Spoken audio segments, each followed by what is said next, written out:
Hello बच्चों, सुभागी देवी intermediate college के online class में आज हम सभी बच्चों का स्वागत करते हैं। आज रस के अंतर्गत आप लोगों को इसके पिछले वाले वीडियो में बता चुके हैं रस का अर्थ, रस की परिभाषा और रस के अंग। आज मैं आप लोगों को रस के प्रकार पढ़ाएंगे।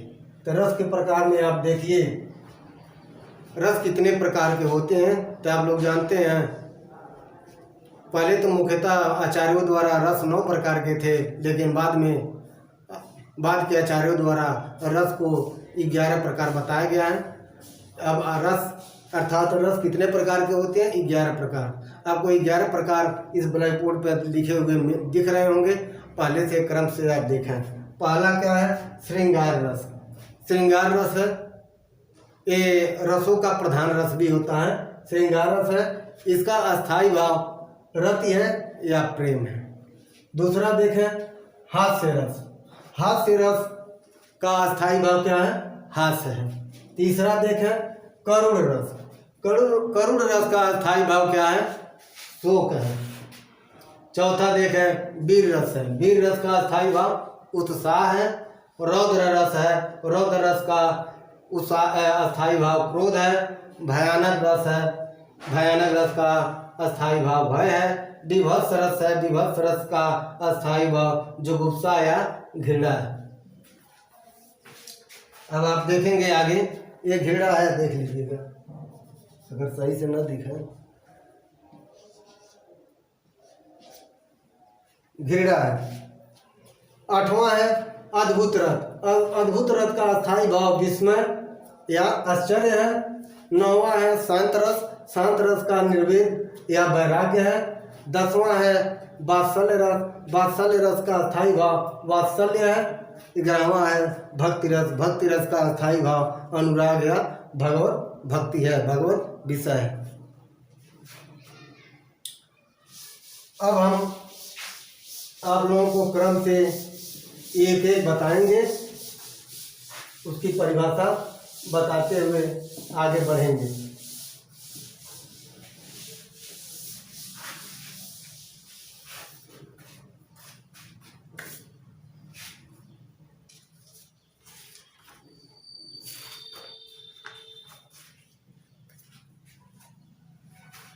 पहला है, आप लोग देखें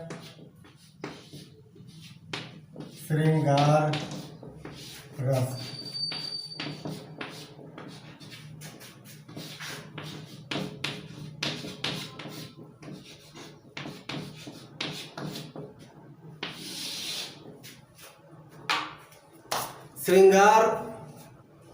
श्रृंगार रस, उसका अस्थाई भाव क्या है?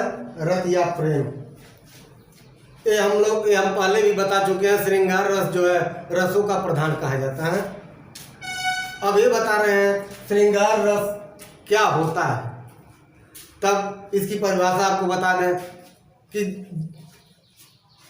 यानी कोई भी काव्य पढ़ने या सुनने से, कोई भी काव्य हो या नाटक हो, पढ़ने या सुनने से हमें जब प्रेम की अनुभूति होती है, पढ़ने या सुनने से हृदय में जो प्रेम की अनुभूति होती है उसे ही हम श्रृंगार रस कहते हैं। यानी हृदय में जो प्रेम जागृत होता है उसे ही हम क्या कहते हैं? श्रृंगार रस कहते हैं। एक बार फिर अब के दूसरे तरह से बता रहे हैं। जब नायक या नायिका आपस में मिलते हैं और उन दोनों के मिलन से उनके हृदय में जो प्रेम जागृत होता है उसे ही हम श्रृंगार रस कहते हैं। 2 परिभाषा धीरे धीरे आपको बता चुके हैं। उदाहरण के तौर पे देख लें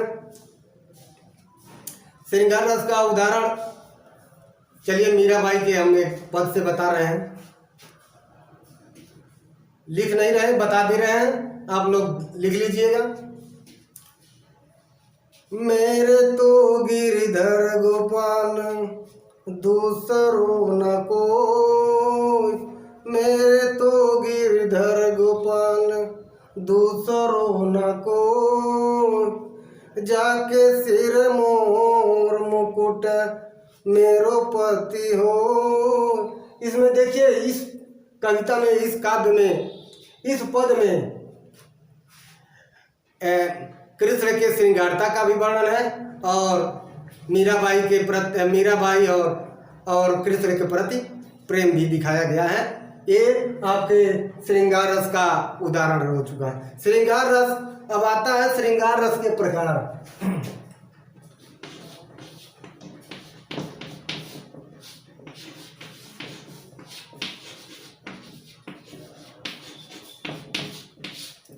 श्रृंगार रस के प्रकार।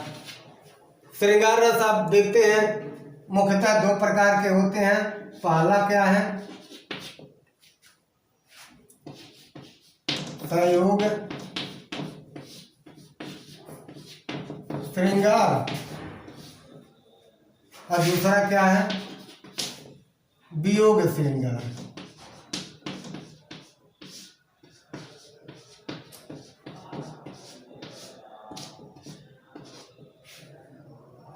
श्रृंगार रस कितने प्रकार के होते हैं? दो प्रकार के। पहला संयोग श्रृंगार और दूसरा वियोग श्रृंगार।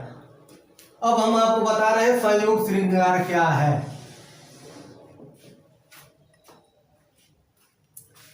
तो हम आपको श्रृंगार रस की परिभाषा नहीं बता दिए हैं। जब नायक या नायिका के, जिस काव्य या नाटक में नायक या नायिका के मिलने से जो प्रेम की उत्पत्ति होती है, यानी उनके संयोग से जो प्रेम की उत्पत्ति होती है, उसे हम संयोग श्रृंगार कर रहे हैं। इसमें नायक और नायिका का संयोग से का जो उसमें वर्णन होता है, जिस काव्य या नाटक में नायक या नायिका के संयोग का वर्णन होता है, आप लोग सीधे सीधे जान लें, उसे हम क्या कहते हैं? संयोग श्रृंगार।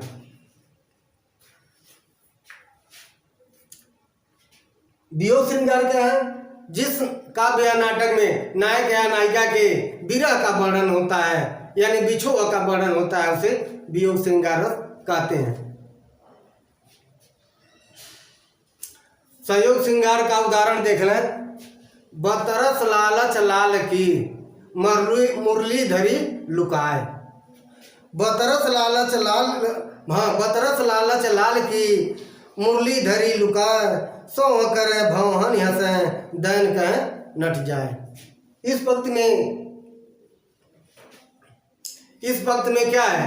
राधा और कृष्ण के मिलन का वर्णन किया गया है और राधा द्वारा कृष्ण की मुरली छिपाने की बात कही गई है।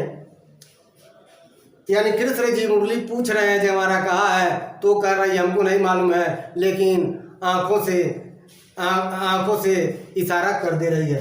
तो इसमें संयोग श्रृंगार है। अब आता है वियोग श्रृंगार। वियोग श्रृंगार क्या है?